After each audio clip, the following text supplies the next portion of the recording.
October 14th. Another week, a new chance to shine. Well, let's start by grabbing a coffee and by talking about a realistic utopia of a fair society. I had reason today to think about the fact that before and during World War II, Japan was permeated with anti-Semitism. The thing was, though, there was no Jew in Japan.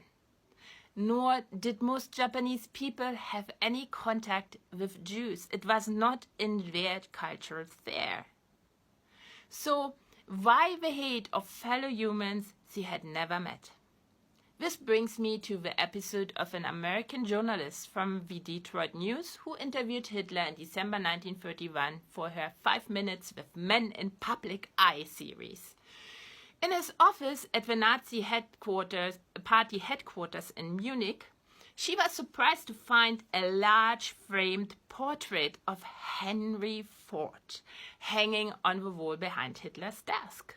Asked about it, Hitler is reported to have said, "I regard Henry Ford as my inspiration."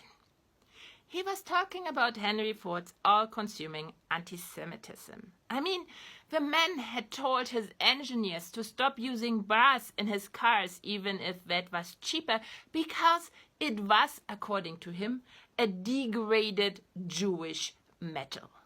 And he spent large parts of his fortunes to publish the protocols of the elders of Zion in as many languages and in as large as possible numbers, even after it had been revealed as anti-Semitic propaganda fabricated by Tsarists, attempting to rally the masses against the Soviet Revolution of 1917 by claiming that secretly Jews dominated the world and were not just responsible for the revolution because it fit their ideas and enlarged their profits. No, they were responsible for everything bad that ever happened in the history of the world to the good people.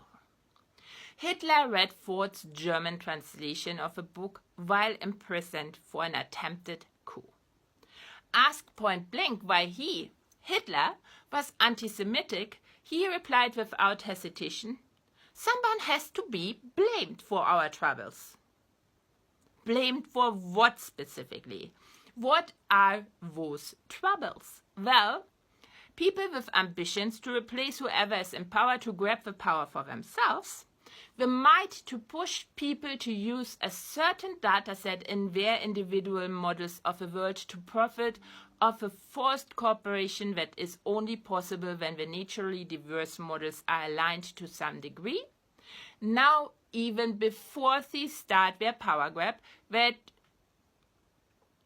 they will not be able to deliver to those that use the offered dataset freely, the one thing that motivated these people to do so, to use this dataset freely. It is the one motivation all people share when it comes to cooperation and the forming of society that's based on the partial alignment of the individual models of the world by using a shared dataset. So, every society ever. Using given data, even for just a part of a generation of a personal model of the world, is a huge concession by every one of us.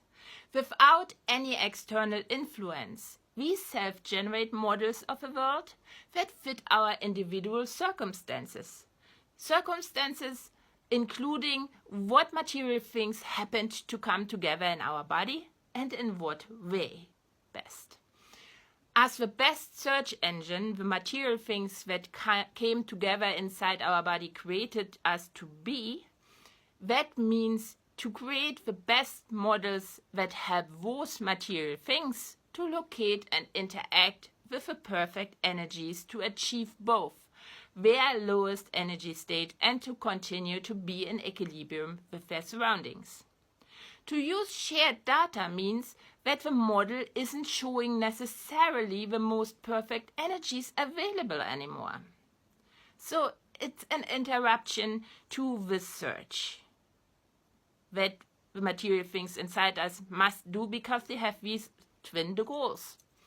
Since that's a step back from the perfect search.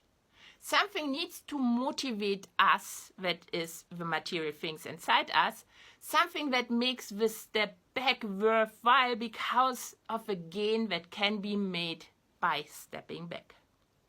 This gain is the high payoff random searches offer, which only become possible, these random searches, for the individual when their high risk is offset by cooperation of a large group.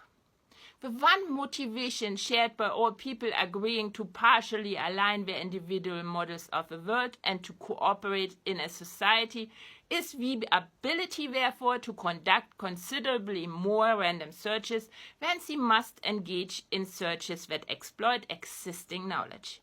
And that means them, personally, and not via someone else who might be enabled to do more random searches in this society that they form. They must get the opportunity to develop their skills and abilities when, where, and how they choose, and to try out things without fear that a failure would risk their survival. And people with ambitions to replace whoever is in power to grab the power for themselves, now they can't deliver that, because they want to observe or oversee what people do.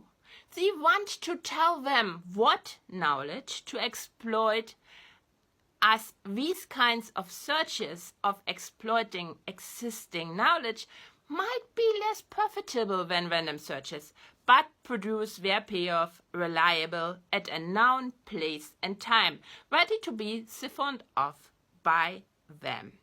And they want to control what knowledge anyone else has to keep them dependent and controllable, not breaking out of the cage they have created.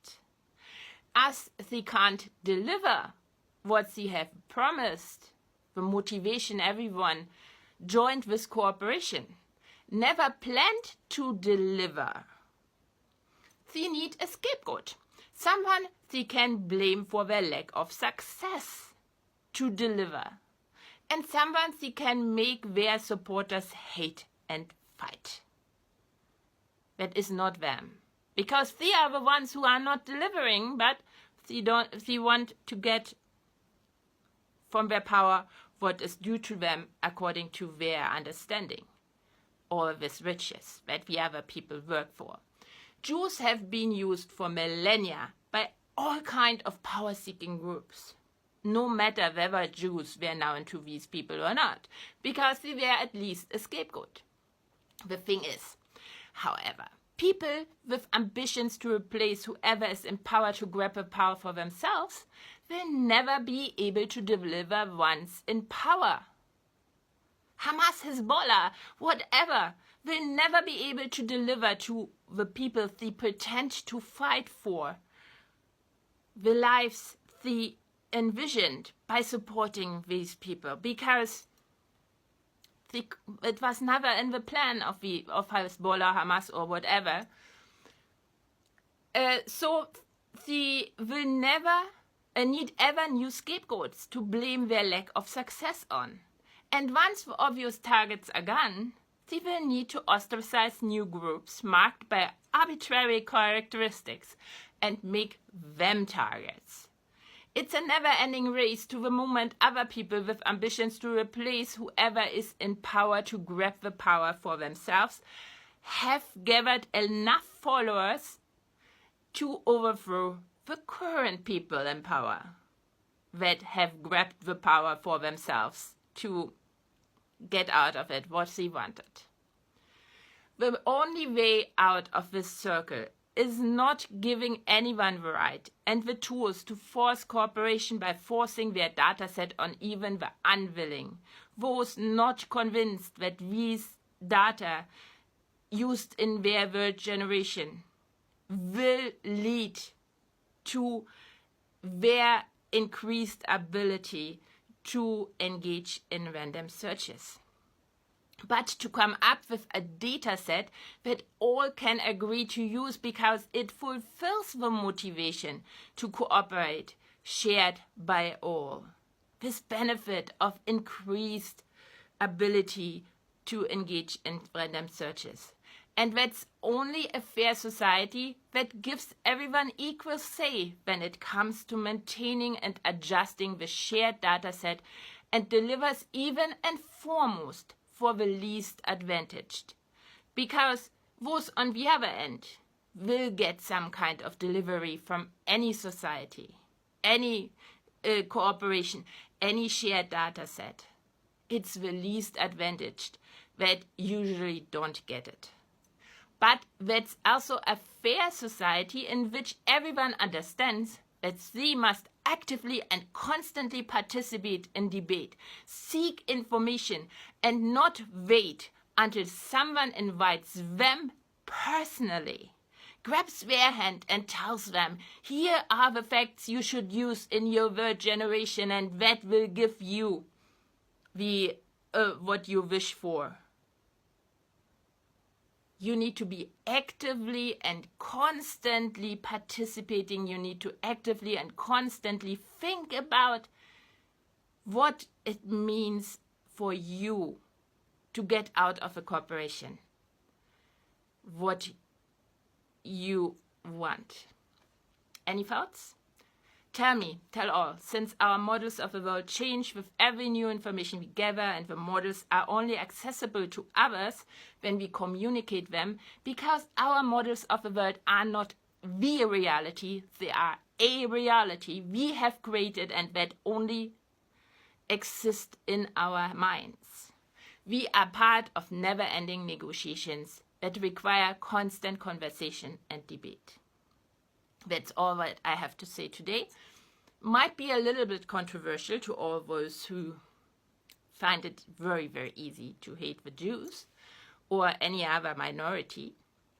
I will be back tonight in my kitchen. You're cordially invited to watch me prepare our dinner and talk about just that once more. I'm not giving up, that people will understand. And if that's not your cup of tea, such a TikTok live thing, I will be back with another video tomorrow about the realistic utopia of a fair society. And you can read all the transcript of all the videos I've published since January 1st of this year on my blog, Hyperobject Mind. That's all. Bye.